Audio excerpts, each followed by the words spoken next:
Hello friends, నా పేరు సంపత్ కుమార్. ఇవాళ వీడియోలో మనం residential status of a person according to income tax ఎలా క్యాలిక్యులేట్ చేస్తారో చూద్దాం. ఒక పర్సన్ రెసిడెన్షియల్ స్టేటస్ తెలుసుకుంది మనం ఇన్కమ్ ట్యాక్స్ క్యాలిక్యులేషన్ చేయలేము. సో ఇవాళ వీడియోలో నేను రెండు ప్రొవిజన్స్ని కంబైన్ చేసి చెప్తాను. ఒకటి ఏంటంటే ఒక పర్సన్ రెసిడెన్స్ ఎలా కనుక్కుంటాడు అంటే మనకు జనరల్గా ఇక్కడ resident and ordinary resident but not ordinary resident, non resident అనే కాన్సెప్ట్స్ ఉంటాయి కదా. సో వీటిని ఎలా క్యాలిక్యులేట్ చేస్తారో, ఆ మ్యాథమెటికల్గా ఎలా చేయాలనేది థియరిటికల్గా ప్రొవిజన్తో పాటు చెప్తాను. Coming to the first point of our agenda, residential status. So residential స్టేటస్ని మనం ప్రత్యేకించి మనం ఇండివిజువల్ అండ్ హెచ్యుఎఫ్కి ఫైండ్ అవుట్ చేస్తున్నాము. ఇంకా ఫర్మ్స్కి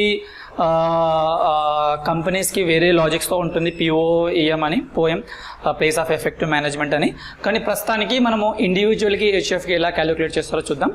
ఫస్ట్ మనం బైఫర్కేషన్ ఎలా చేస్తామంటే ఒక పర్సన్ అతను రెసిడెంటా నాన్ రెసిడెంటా అని ఫైండ్ అవుట్ చేస్తాం. ఫస్ట్ లేయర్, ఫస్ట్ కండిషన్గా ఒక పర్సన్ రెసిడెంట్ అవుతున్నాడా నాన్ రెసిడెంట్ అవుతున్నాడా అని మనం క్యాలిక్యులేట్ చేస్తాం. ఎలా క్యాలిక్యులేట్ చేస్తామంటే ఒక పర్సన్ ఏ కంట్రీలో పుట్టాడో అది మనకు సంబంధం లేదు, ఏ కంట్రీలో సిటిజన్షిప్ ఉంది. ఇప్పుడు కొంతమంది విజయ్ మాల్యా అని లేదంటే అక్షయ్ కుమార్ అని వాళ్ళకు సిటిజన్షిప్ కెనడాలో ఉంది, ఇంకేదో కంట్రీలో ఉంది. సో అదేదైనా ఇన్ఫ్లుయెన్స్ చేస్తుందా అంటే చెయ్యదు. అంటే మీనింగ్ మనం ఇక్కడ కనుక్కుంటున్న పర్పస్ ఏంటంటే ఆ సంవత్సరానికి అతను ఇండియాలో ట్యాక్స్ కట్టాలా వద్దా అనేది ఇన్కమ్ ట్యాక్స్ యాక్ట్ ప్రకారమే ఈ క్యాలిక్యులేషను. అంతే తప్ప ఈ క్యాలిక్యులేషన్కి ఇంకా వేరే ఏ లా ప్రకారం ఉన్న రెసిడెన్షియల్ స్టేటస్ని కానీ ఏ కంట్రీలో పుట్టాడు ఇలాంటివి మనము కన్సిడర్ చేయము. అండ్ వన్ మోర్ థింగ్, ఇక్కడ ఇంకా మెయిన్ ఇంపార్టెంట్ ఏంటంటే ఎవరైనా మన వేరే కంట్రీ నుంచి మన కంట్రీకి వచ్చినప్పుడు ఏ రోజైతే వస్తున్నాడో ఆ రోజును కూడా మనం ఇండియాలోనే ఉంటున్నట్టుగా కన్సిడర్ చేస్తాము.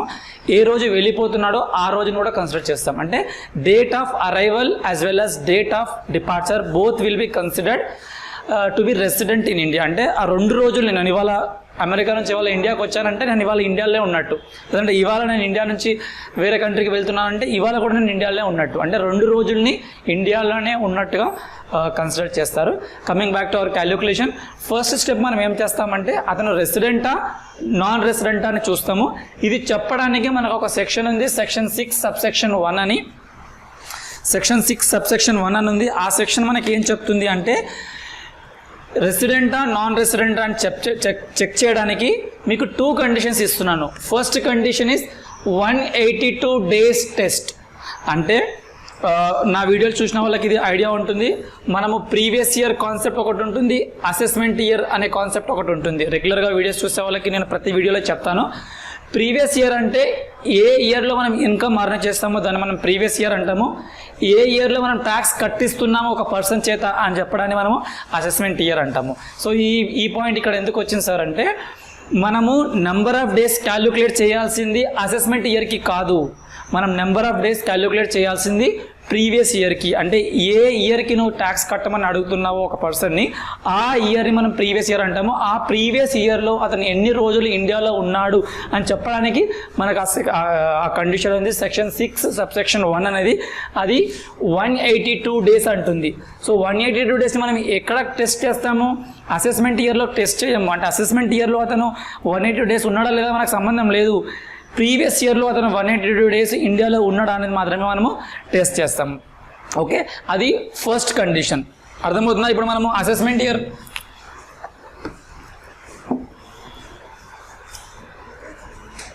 మనం అసెస్మెంట్ ఇయర్ 2021 అంటున్నామంటే మనం చూడాల్సింది ఏంటి? ప్రీవియస్ ఇయర్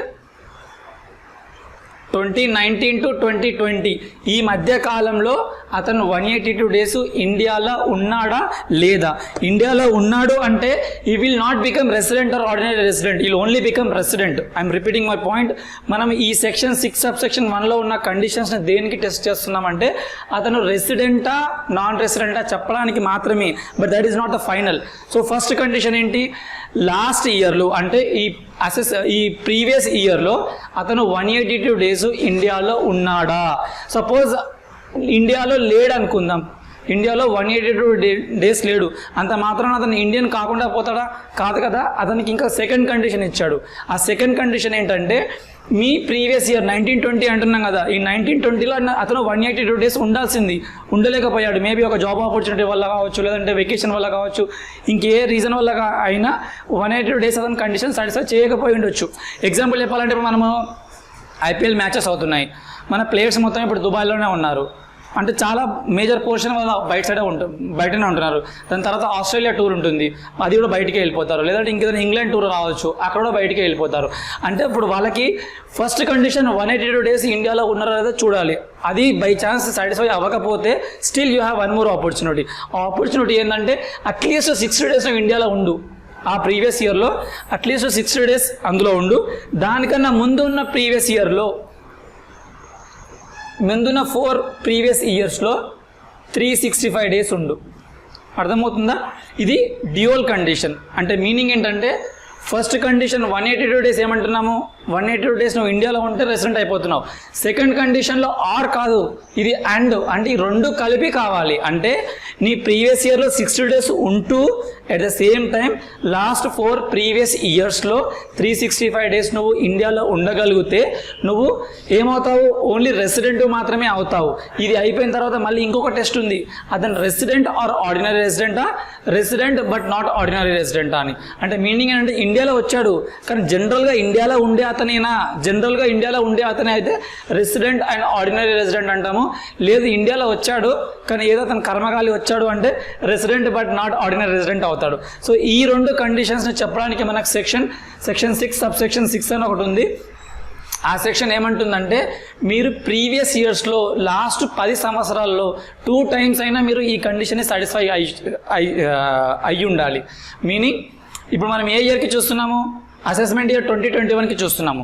అంటే మన ప్రీవియస్ ఇయర్ ఏంటి 1920. ఓకే, సో ఈ 1920 కన్నా ముందు 10 yearsని క్యాలిక్యులేట్ చేసి అందులో ఆ 10 yearsలో అట్లీస్ట్ 2 times అయినా అతను రెసిడెంట్ అయి ఉండాలి. అలా అయితే ఇట్స్ ఫైన్. అలా కాకపోయినప్పుడు ఇంకొకటి లాస్ట్ 7 previous preceding yearsలో 730 days ఉండాలి. ఈ రెండు కండిషన్స్ని సాటిస్ఫై అవుతే he will become resident and ordinary resident. ఈ రెండు కండిషన్స్ సాటిస్ఫై అవ్వలేకపోతే resident but not ordinary resident అవుతాడు. ఐ రిపీట్, ఫస్ట్ ఏంటి మనకు సెక్షన్ 6 సబ్సెక్షన్ 1, ఈ రెండు కండిషన్లో ఏ ఒక్క కండిషన్ సాటిస్ఫై అయినా రెసిడెంట్ కేటగిరీలోకి వస్తావు. ఈ రెండు కండిషన్స్ సాటిస్ఫై అవుతే స్టిల్ నువ్వు రెసిడెంట్కే వస్తావు. ఈ రెండు కండిషన్లు ఫెయిల్ అయిపోయావు అనుకో, you will become a directly non resident. So ఇది మన రెసిడెన్షియల్ స్టేటస్ని ఫైండ్ అవుట్ చేయడానికి ఒక స్ట్రక్చరు. దీంతోపాటు మనకు స్కోప్ ఆఫ్ టోటల్ ఇన్కమ్ అని ఒకటి ఉంటుంది. స్కోప్ ఆఫ్ టోటల్ ఇన్కమ్ అంటే ఇంతమంది ఉన్నారు కదా, ROR, RN, OR and NR, ఇందులో ఎవరెవరు ఏ ట్యాక్స్ కట్టాలి అని చెప్పడానికి మనకు ఒక చిన్న స్ట్రక్చర్ ఉంది. నేను బోర్డు పైన ఎక్స్ప్లెయిన్ చేస్తాను.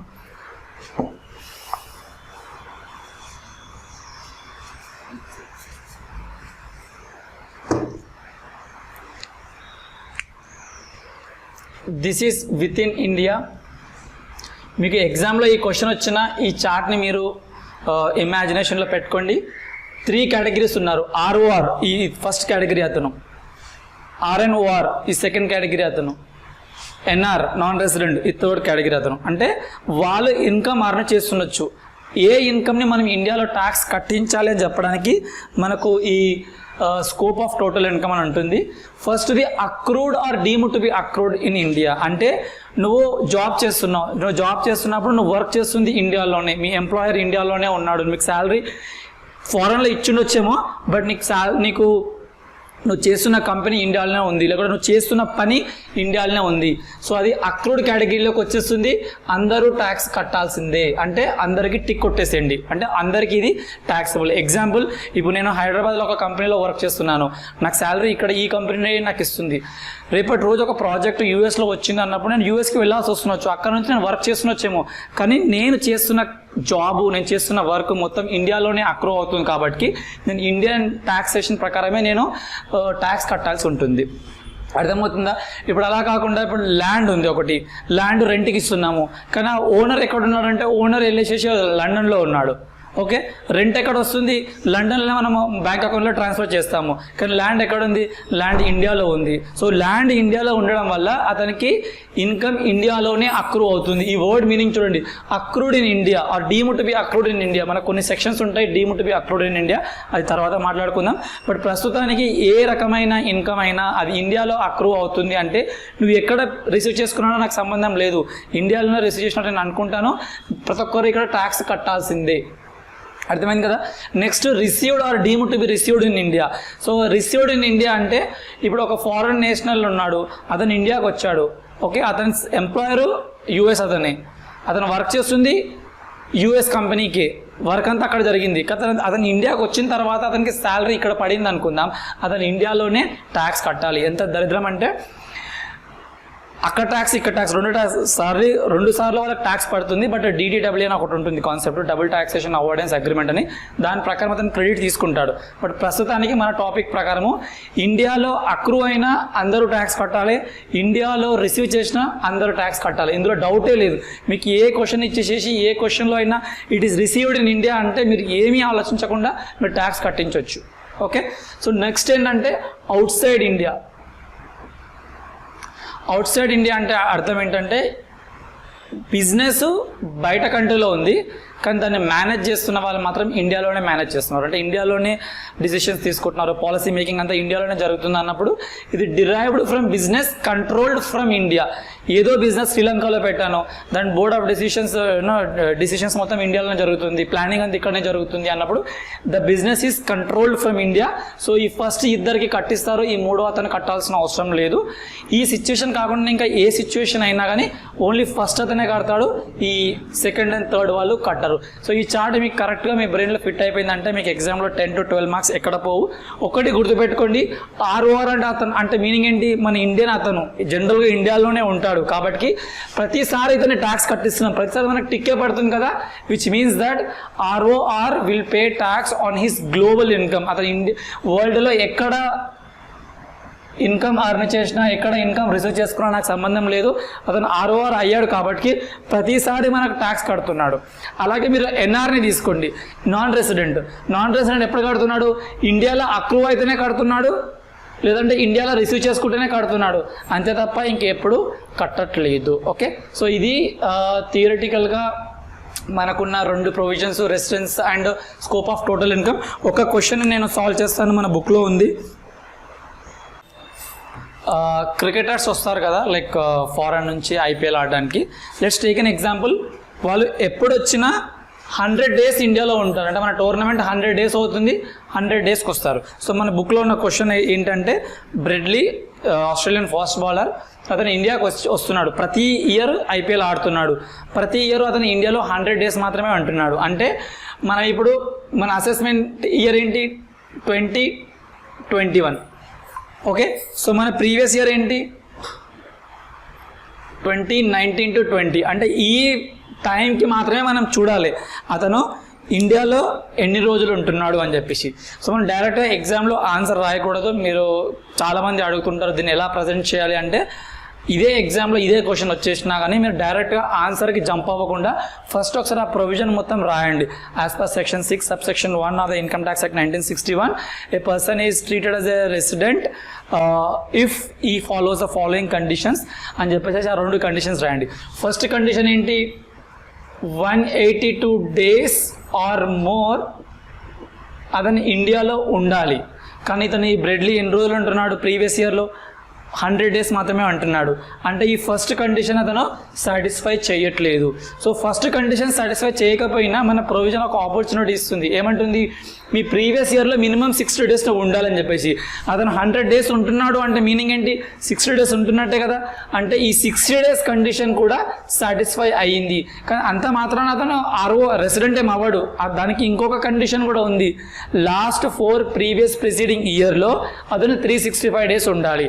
ఇక్కడ ఏమంటున్నాడు? బ్రెడ్లీ ఎవ్రీ ఇయర్ 100 days ఉంటున్నాడు అంటే ఇప్పుడు 1920కి అతను 100 days ఉన్నాడు, 18-19కి ఇంకొక 100 days, 17-18 100 days, 16-17కి 100 days. సో మన కండిషన్ ఏమంటుంది, లాస్ట్ ఇయర్లో 60 days ఉండాలి. సో లాస్ట్ ఇయర్లో 100 days ఉన్నాడు కాబట్టి ఒక పార్ట్ ఆఫ్ ద కండిషన్ అతను సాటిస్ఫై అయ్యాడు. సెకండ్ కండిషన్ ఏంటి, ప్రిసీడింగ్ 4 yearsలో నువ్వు 365 days ఉండాలి. సో అతను ఇక్కడ 15 to 16 మధ్యలో కూడా 100 days ఉండొచ్చు. అంటే ఈ 4 yearsలో అతను 400 days ఉన్నాడు. మనకు కావాల్సింది ఎంత, 365 days. కాబట్టి అతను సెకండ్ కండిషన్ని కూడా సాటిస్ఫై అయ్యాడు. అంటే సెకండ్ కండిషన్లో ఉన్న సెకండ్ పార్ట్ని కూడా సాటిస్ఫై అయ్యాడు కాబట్టి we can say he is a resident. అక్కడతోటి మన జర్నీ ఆగదు. Still we need to find out అతను ROR అవుతున్నాడా లేదంటే RNOR అవుతున్నాడు. ROR అవ్వాలి అంటే మనకు 2 కండిషన్స్ ఉన్నాయి. ఏమంటుంది, లాస్ట్ 10 yearsలో 2 yearsను రెసిడెంట్ అయి ఉండాలి అంటుంది. ఇంకోటి ఏమంటుంది, లాస్ట్ 7 yearsలో 730 days ఉండాలి అంటుంది. కానీ బ్రెడ్లీ ఏం చేస్తున్నాడు, ఎవ్రీ ఇయర్ 100 days ఉంటున్నాడు. అంటే లాస్ట్ 7 yearsలో అతను 700 days ఉండొచ్చు. అంటే ఈ 730 కండిషన్స్ ఫెయిల్ అవుతున్నాడు. ఇది ఫెయిల్ అయిపోయాడు అంటే we can say is only resident but not ordinary resident. So ఇలా మీరు ప్రతి క్వశ్చన్ని మనం ఏ అసెస్మెంట్ ఇయర్కి చేస్తున్నామో, ఏ ప్రీవియస్ ఇయర్కి చేస్తున్నామో, అతను లాస్ట్ ఇయర్లో ఎన్ని రోజులు ఉంటున్నాడు, అంతకన్నా ముందు 4 yearsలో ఎన్ని రోజులు ఉంటున్నాడు, లాస్ట్ 7 yearsలో ఎన్ని రోజులు ఉంటున్నాడు, క్యాలిక్యులేషన్ చేసుకుంటే ఈ రెసిడెన్షియల్ స్టేటస్ ప్రాబ్లమ్స్ చాలా ఈజీగా ఉంటాయి. Thanks for watching. Have a nice day.